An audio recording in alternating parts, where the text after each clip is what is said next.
Every single morning, you walk out into a modern social arena that is actively designed to strip away your personal sovereignty. The moment you make a definitive choice, launch an enterprise, or set a hard boundary for your lifestyle, the crowd immediately rushes forward to demand your justification. They question your choices, subtly mock your ambitions, and drop passive-aggressive comments, waiting for you to stumble. Most men instantly fall directly into this psychological trap. You step forward, open your mouth, and write long paragraphs of explanation, trying desperately to make uncritical critics see your perspective or validate your choices. You call this standing up for yourself. The ancient masters called it an act of absolute voluntary surrender. Every single time you over-explain your actions to an individual who has already chosen to misunderstand you, you are giving away your personal power. You are handing them a sharpened blade and placing yourself in a subordinate position where your autonomy is negotiable. True internal dominance does not begin with defensive arguments. It begins with the weaponization of absolute, unbending silence. When you refuse to offer a single word of justification, you completely shatter the expected evolutionary playbook. What follows is a clinical, unyielding intervention for your self-respect, extracted from the hardest trenches of ancient history. Treat these words as rigid engineering blueprints for your daily survival, not as casual entertainment. The first unyielding law of silent dominance is the immediate termination of the justification loop.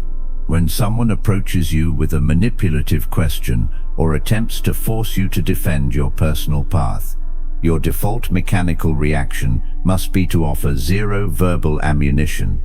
Human nature is fundamentally driven by a need for psychological leverage. When you begin to over-explain why you skip the social gatherings, why you invest your capital heavily in assets, or why you cut ties with fake friends, you are providing the exact metrics they need to challenge and critique your boundaries. You must become a blank stone wall. Marcus Aurelius, managing an entire global empire while surrounded by ungrateful political opportunists, wrote a strict command to his own soul to remain like a jagged rock in the middle of a raging ocean. The waves crash violently against it, but the rock remains entirely unmoved. You do not show anger, you do not throw an emotional tantrum, and you absolutely do not issue warnings. You simply execute your decisions and let your physical results do all the talking for you. When the crowd realizes that your boundaries do not require their public approval, they are forced to approach you with a sudden, crushing wave of restraint and respect. Consider the immense mechanical friction you generate within your own mind when you constantly perform for an audience that is not paying attention. Every single second you spend pacing your room, running imaginary arguments in your skull with a critic, or rereading old text messages to find where the tone shifted, is capital you have actively stolen from your own production line. You are operating your internal machinery with massive leaks. A sovereign man understands that outside opinions possess zero intrinsic power to validate or break his character. The harm exists exclusively in the unmonitored interpretation he chooses to wrap around the event. When someone disrespects you or demands a justification, they are making a high-stakes psychological bet. They are betting that your reaction will validate their baseline superiority. They want you to be angry because if they can trigger you, they control you. Break this dependency immediately. Treat the silent treatment, the insults, and the cold exclusion of the crowd not as a crisis, but as raw industrial fuel. Take that unchanneled energy, step directly into your laboratory, and use it to fortify your wealth, harden your discipline, and build an untouchable inner fortress in absolute isolation, leaving those who took you for granted completely left behind in the dirt. Understand the deep underlying economics of human interaction. Attention is the single most valuable currency you possess. yet you treat it like an infinite, worthless resource that you hand out to anyone who throws a minor criticism your way. When an arrogant peer or a fake friend demands to know why you have changed your routine, they are testing the strength of your perimeter walls. They are checking to see if they can still extract an emotional reaction from you. If you launch into an immediate explanation, you are showing them that their opinion holds immense weight inside your world. You are validating their right to judge you. The master completely flips this dynamic by remaining entirely, uncomfortably unavailable.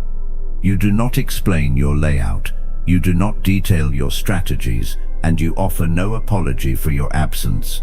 You let your complete lack of self-justification sit in the room like a heavy, suffocating weight. This silence forces the other party to face their own internal insecurities, reversing the power dynamic completely without you ever having to lift a finger or raise your voice. Look closely at the tragic script of the amateur who seeks approval through debate. You finish a major task, launch a brand new strategy, or completely alter your daily circle, and the immediate instinct of your ego is to seek applause or validation from people who are entirely dedicated to mediocrity. When they respond with indifference or passive-aggressive critiques, your focus instantly breaks. You spend your entire evening rereading old text threads, agonizing over where the tone shifted, and engineering complex mental arguments to prove your point. You are letting outside noise completely run your internal engine. Epictetus, who spent his early life in actual iron chains as a literal slave before teaching the elite of Rome, understood that absolute internal freedom only begins when you draw a hard, unyielding line between what rests entirely within your direct control and what lies completely outside of it. The opinions of the crowd, the shifting moods of your peers, and the uncritical criticisms of spectators belong entirely to the external universe. They cannot touch your character unless you willingly open the gates of your inner citadel and invite them inside to destroy your peace. To achieve authentic, lasting personal growth, you must systematically murder the childish need to be understood by everyone you meet along your path. The public square is crowded with individuals who find their primary comfort in cheap vices, casual distractions, and a collective victim mindset. When you choose to lift your standards, step away from the crowd, and lock yourself into a high execution routine, your very trajectory becomes a silent, painful critique of their failure. They do not want you to succeed because your victory exposes their cowardice. Therefore, they will use manipulation, guilt trips, and passive-aggressive questioning to drag you back down to their comfortable level of mediocrity. Recognizing this dark truth transforms your approach to boundaries. You stop treating their criticisms as logical arguments that need a smart reply, and you start treating them as completely irrelevant noise. You run a cold, minimalist audit on your immediate environment, cutting off the unessential variables, and channel every single unit of your focus into pure physical and structural execution. Your silence must become an impenetrable, unreadable shield that completely neutralizes hidden hostility. When people realize that they can no longer predict your reactions, map your emotions, or breach your perimeter with a casual insult, they begin to view you with an intense, underlying sense of intimidation. They realize that their low-value behaviors did not trigger a chaotic, dramatic performance. They triggered your complete, permanent, and silent detachment. Let the external world rage. Let the opinions of the crowd shift like the wind, and let fate deal its most chaotic hand. Deep inside the dark, quiet void of your own mind, you must remain that untouched, luminous, minimalist center, steady, unbothered, and entirely free. You are the sole architect of your inner citadel. No one is coming to save you from your anxieties. You must save yourself by mastering your own perceptions. Rise up, stand firm on your principles, protect your trajectory with a wall of granite, and execute your duty right now in absolute silence. Stand alone, think alone, and conquer alone.